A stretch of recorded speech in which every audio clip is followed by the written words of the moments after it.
G'day and welcome to How to Kiwi. Today I'm showing you how to line up a dry shaft horizontally and vertically. So I have a dry shaft in a boat from the engine there down to the rear, 1.4 meters long.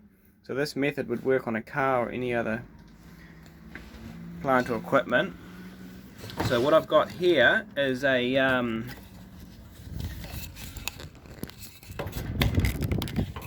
at the motor, I've got a string line. I've set part of this up to try and make this video a bit faster. Don't need that bolt in there. So what I did is I put a bolt in there and a bolt in there. Those two holes are opposite each other. I got a spirit level and I lined it up on those two bolts, and that spirit level was bang on level. So I done that at the motor, and I've also done it down here at the rear.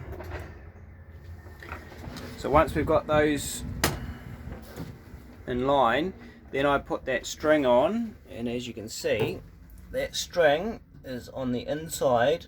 It doesn't matter if it's the inside or outside, as long as it's the same at the same diameter from the center point at the front and the back. So that's at the inside of the hole. We look at the front, it's also at the inside of the hole. So what I'm going to do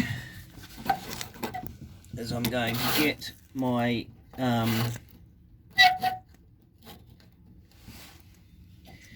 my protractor now.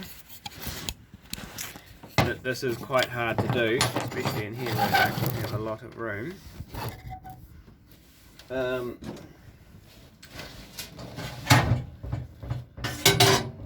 I'm going to get my protractor. I'm going to measure the angle on that string to that shaft. So in some cases you can just, if you've got a small enough protractor or the right spacing around the shaft, you can actually put that protractor on there and then just measure the angle like that. But I don't have the ability to do that unless I put it out here. I could, on that side, this is a digital protractor. I sit that nice and firmly on there, keep it nice and level, that string, and just move that into that.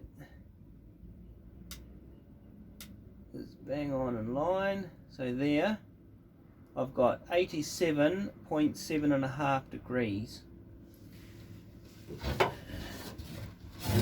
So what I'm going to do is I should have that exact same angle at the rear here.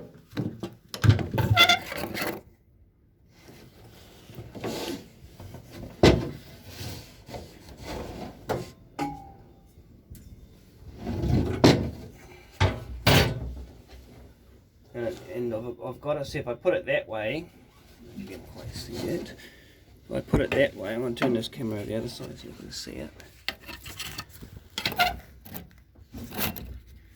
So if I put it there, see, it's actually the opposite angle. So again, stand that up a little bit. So again, what I've actually got to do is put that out here, see, and it'll give me the same angle. So to do that, what I'm going to do is I'm going to do a straight edge.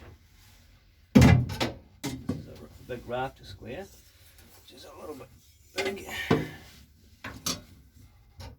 So I'm going to put that square in there and get that square on that flange, and then I'm going to,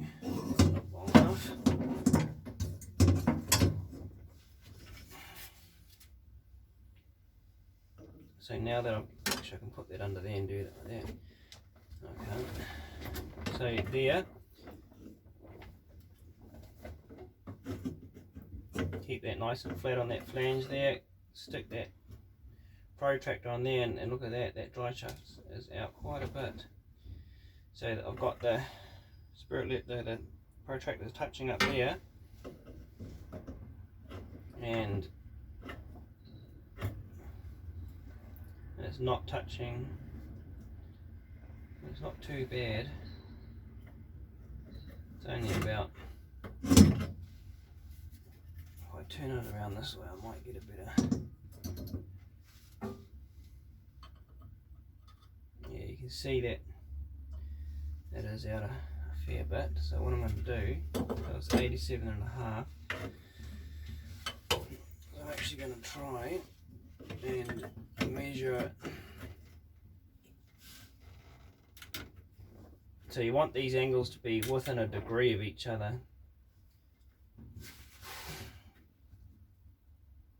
So that's there, so that's 87.05. So that's actually not too bad, that's within half a degree of the front angle.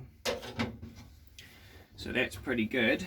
And then that's the hardest angle to measure because most protractors will not work because they use gravity, so they won't work that way. And I've got the spirit level on this one,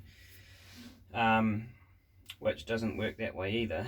So that's, to get that angle, that's the best way I've found. Use a piece of string, straight edge, line it up, those two holes nice and flat. Do the same at the front and then measure your angle. And then to get the other angle, most people know how to do this, pretty simple, very straightforward. Just pop your protractor on there. This one uses a spirit level in it. Most of them just have a weight. So I was going to get that spirit level in the center there. When I read that, that's 89.2. And then I'm going to do the same thing at the front here. I'm going to, if I put it on there that way, it's actually going to be completely out. So what I need to do now is turn that upside down and put it on. And I don't have a spirit level on the top here, so what I need to do is just get down underneath and then have a look. Make sure our bubble is nice and level. So it's not level, so if I just moved it a little bit, so I just moved that a fraction to get that bubble level, and that is 89.00. So those dry shaft angles are bang on, and the reason they are bang on is because